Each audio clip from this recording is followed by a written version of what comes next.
এবার আমি হেলাঞ্চা শাক দিয়ে তরকারি করব। দেখেন অল্প তেল দিয়ে মশলা সামান্য একটুখানি দেব, দেখাবো আপনাদের, না দিলেও হয়। এভাবে হেলাঞ্চা শাক রান্না করে খাবেন। গরমের দিনে হেলাঞ্চা শাক খাওয়া তো খুবই উপকার।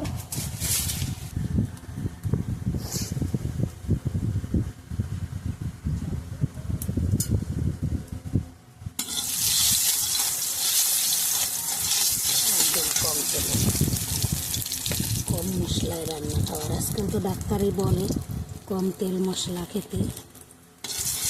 তেল মশলা যত কম খাবেন তত ভালো থাকবেন। আর কাঁচা লঙ্কার ঝাল, শুকনো লঙ্কা না, কাঁচা লঙ্কা একটু বেশি খেলেও অসুবিধা হয় না। কাঁচা লঙ্কা অনেকে ঝাল বেশি খাই, ওর জন্য কাঁচা লঙ্কা খাই বেশি। আর ঝাল যে যেমন খাবেন তেমন দেবেন।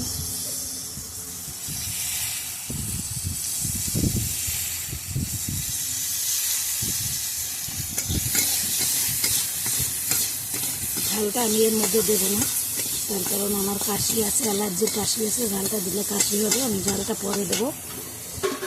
জল দিয়ে দেবো। একদম অল্প টাইমের রান্না, একদম দেরি লাগবে না। করে এভাবে খেয়ে দেখবেন হেলাঞ্চা শাকটা। জাল বেশি জাল দেওয়া যাবে না, বেশি জাল দিলে তেতো লাগবে। আমি এবার লঙ্কা কটা দিয়ে দেবো, আপনারা আগে দিতে পারেন। আমার তো কাশি আছে, ওর জন্য আমি পরে দিলাম, তাহলে কাশিতে থাকতে পারবো না। এবার আমি মাছ কটা দিয়ে দেবো, ছোটো মাছ, এই যে ছোটো মাছ এগুলো দিয়ে দিলাম। 2 মিনিট আলুটা একটু সেদ্ধ হোক, 2 মিনিট। এবার আমি ঢাকনাটা তুলে দিলাম। আলুটা আমার সেদ্ধ হয়ে গেছে, এই যে অর্ধেক সেদ্ধ হয়ে গেছে। এবার শাক কটা দিয়ে দেবো,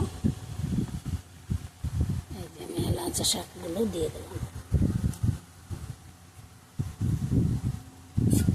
এই শাকটা বেশি জাল দেওয়া যায় না,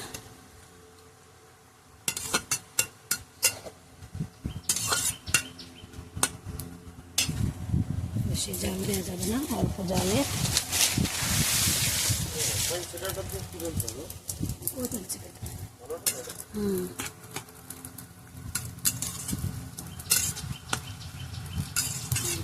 এবার আমি ফোড়ন দিয়ে দেবো তরকারিটা।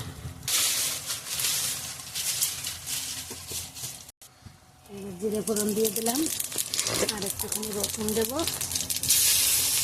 তোমরা যে রসুন না খাও সে রসুন দেবে না, যার রুচি।